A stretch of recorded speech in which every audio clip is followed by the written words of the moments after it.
Bonsoir à tout le monde. Aujourd'hui, je voulais partager avec vous cet livre de la cuisine mexicaine traditionnelle. Franchement, je les trouve bien parce que il y a beaucoup des éléments qu'on utilise en vrai au Mexique. Ce n'est pas juste comme l'imagination ou des clichés. Donc, ça c'est la cuisine mexicaine illustrée de Mercedes Ahumada. On a des recettes, des techniques, des spécialités des régions. Franchement, c'est un très joli livre. Les illustrations et tout ce qu'il a à dire, c'est vraiment agréable. Il dit la cuisine mexicaine. Le 16 novembre 2010, la cuisine traditionnelle mexicaine a été inscrite sur la liste des sites de patrimoine mondial de l'UNESCO. Au-delà des spécialités mexicaines que nous connaissons, tacos, enchiladas, guacamole, la gastronomie mexicaine s'inscrit dans une démarche unique de respect des traditions, des rites, des cérémonies, transmises de génération en génération et propres à chaque région. C'est ce qui fait son identité et qui la rend unique. La cuisine mexicaine traditionnelle authentique est celle qui est faite dans les villages et les foyers mexicains. C'est une cuisine profondément humaine, reflet des femmes et des hommes qui la font et la transmettent.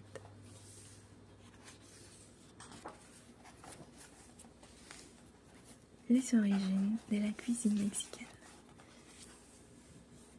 La cuisine mexicaine est le résultat d'une riche histoire culturelle et culinaire remontant aux anciennes civilisations mésoaméricaines.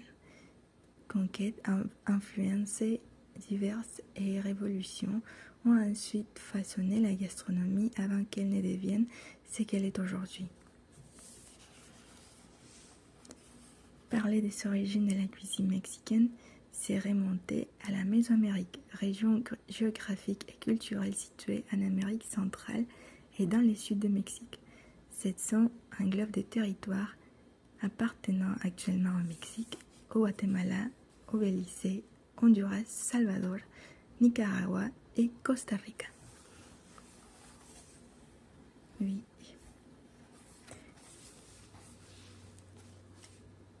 La Mésoamérique est connue pour avoir été le berceau de certaines civilisations anciennes, les plus importants du continent américain, tels que les Olmèques, les Mayas, les Zapotèques, les Toltèques et les Aztèques.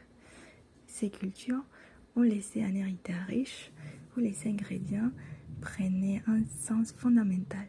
Les maïs, les haricots, les piments, la courge, parmi tant d'autres, composaient la base de l'alimentation du peuple de l'époque, mais prenaient également des dimensions spirituelles au sein de sa cosmogonie. Oui. À l'époque, les peuples les plus forts, c'était les Aztèques.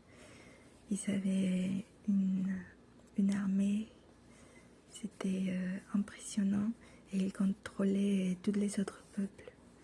Les Mayas aussi, ils étaient très forts, surtout, mais c'était surtout par rapport aux mathématiques. C'est les Mayas qui ont découvert le zéro. Et puis les autres, ils payaient ses impôts. Ouais. Donc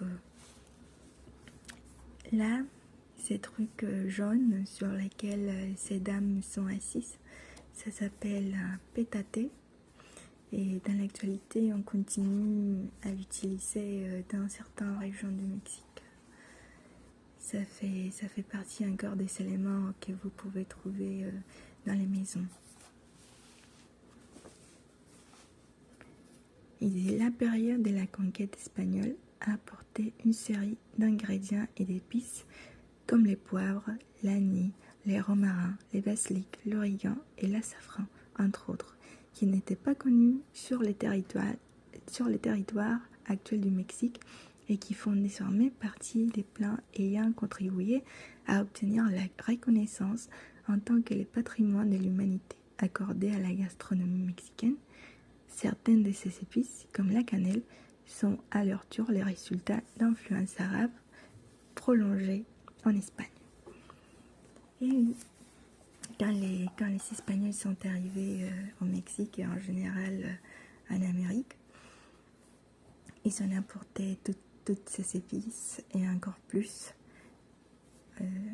qui aujourd'hui font ce qui fait la richesse de la culture, de la cuisine mexicaine, et tout la mélange d'ingrédients. Je ne savais pas si vous savez, mais au Mexique, avant, il n'y avait pas de vaches. Ce sont les Espagnols qui nous ont apporté les vaches. Et oui, le cacao est une plante originaire du Mexique. Mais les anciens peuples comme les Aztèques, les Mayas, ils n'avaient pas du lait parce qu'il n'y avait pas de vaches. Donc eux, ils buvaient leur chocolat à l'eau. Et c'était juste une boisson pour les riches, pour la royauté, pour les rois des Aztèques, ça ne s'appelle pas un roi, ça s'appelle un tlatoani. Donc c'était une boisson pour des riches et pour les gouverneurs et ces sortes de gens. Et oui, c'est à partir de l'arrivée des Espagnols qu'ils ont commencé à le mélanger avec l'eau, avec du lait. Et puis c'est ce que ça donne le chocolat. Puis il va nous raconter, je pense, un peu de toutes les nonnes et les recettes qu'ils sont apportées. La période conventuelle est également fondamentale dans l'évolution de la gastronomie mexicaine.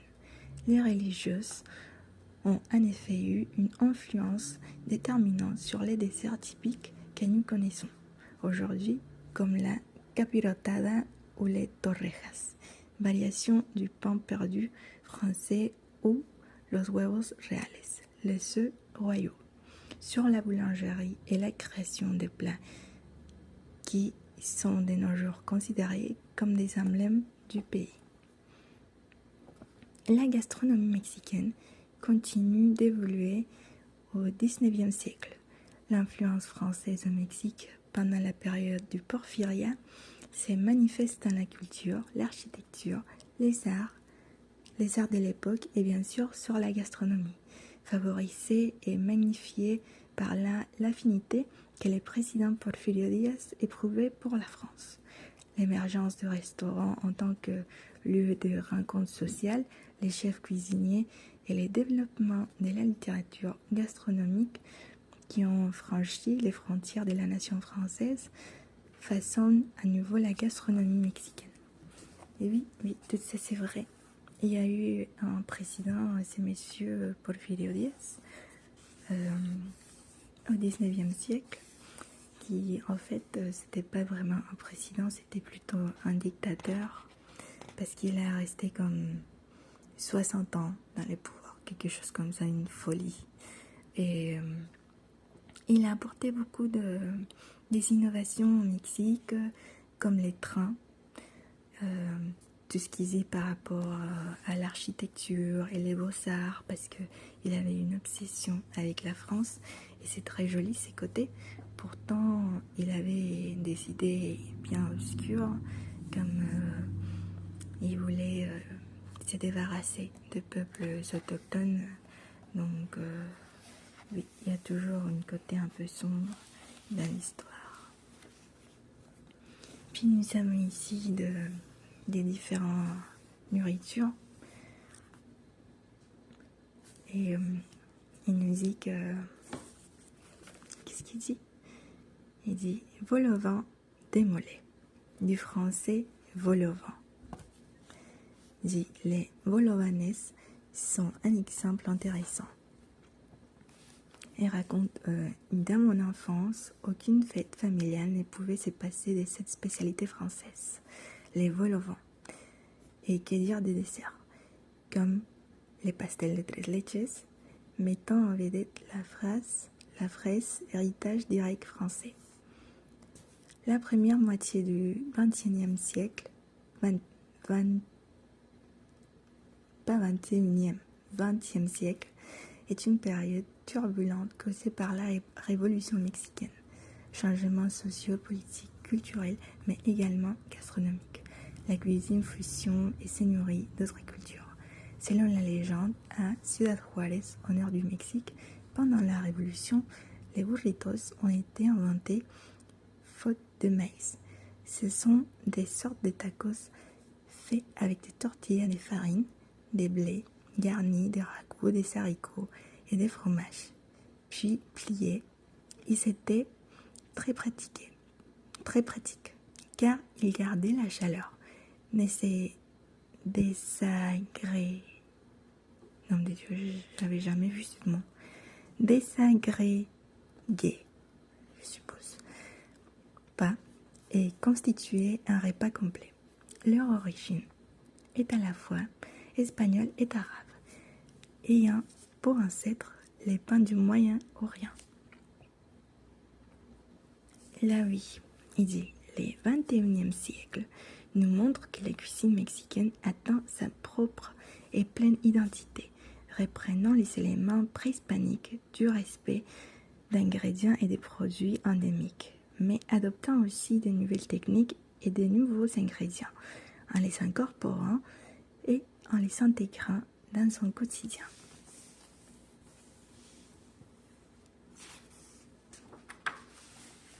Je ne sais pas comment vous trouvez tout ça, si vous étiez déjà au courant de toutes les informations que je vous donne, ou si c'est quelque chose que vous ne connaissez pas. Aussi, il y a une partie très importante pour la gastronomie, ce sont les écosystèmes. Puis, il y a ici que les écosystèmes du Mexique. Le Mexique est réputé pour être l'un des pays les plus diversifiés au monde, avec une connexion unique entre ses écosystèmes, sa culture et son agriculture. Cette relation spéciale détermine la remarquable richesse et variété de sa cuisine. Mer, forêt, jungle, il existe une grande diversité de topographies et des climats à travers le pays. Par exemple, sur la côte, le climat est tropical avec beaucoup de soleil et de pluie, tandis que dans le nord et le désert, le climat est plus sec et chaud. Au centre et dans les montagnes, le climat est tempéré avec un peu de pluie en été. Dans certaines zones côtières, le climat est subtropical avec des températures élevées et des pluies modérées. La gastronomie mexicaine est fortement influencée par cette particularité. Sur les littoraux mexicains, on en trouve plus de 11 000 km dédiés à la pêche. On capture plus de 600 espèces comestibles des poissons et des fruits de mer, donnant lieu à d'innombrables recettes telles que des ceviches, des soupes, du riz et des tacos, des produits de la mer. De plus, on trouve également des lacs et des lagunes qui fournissent des poissons des rivières, des insectes et des crustacés comestibles tels que les acosiles au centre du pays. Oui, franchement, si vous avez l'opportunité d'y aller au Mexique, à la plage, vous devriez vraiment goûter les ceviches. C'est vraiment délicieux. Je ne trouve même pas les mots pour vous décrire. Mais franchement, il y a des ceviches de pulpe, des ceviches de poisson, ou sinon juste des crevettes. C'est franchement merveilleux.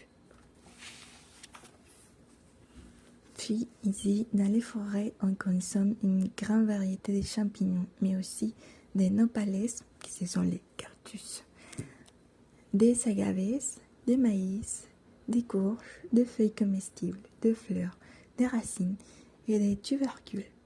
Il est très courant de voir sur les routes du centre du Mexique des cabanes colorées dédiées à la vente des quesadillas farcies de fromage fondu avec ses ingrédients des soupes aux champignons ou aux fleurs de courge, des fèves et des nopales pour apaiser la faim des promeneurs et des touristes qui voyagent à travers les magnifiques montagnes mexicaines.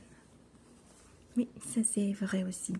Quand on voyage dans l'autoroute, il y a beaucoup de ces commerces où on s'arrête juste à manger. Et c'est très familial, très bien. Je vais les laisser jusqu'ici pour ne pas faire la vidéo trop longue. Et puis, j'espère que ça vous a plu, les choses que je viens de vous raconter. Et j'espère que vous allez trouver un peu le sommeil, le calme. Et on se verra bientôt dans une autre vidéo.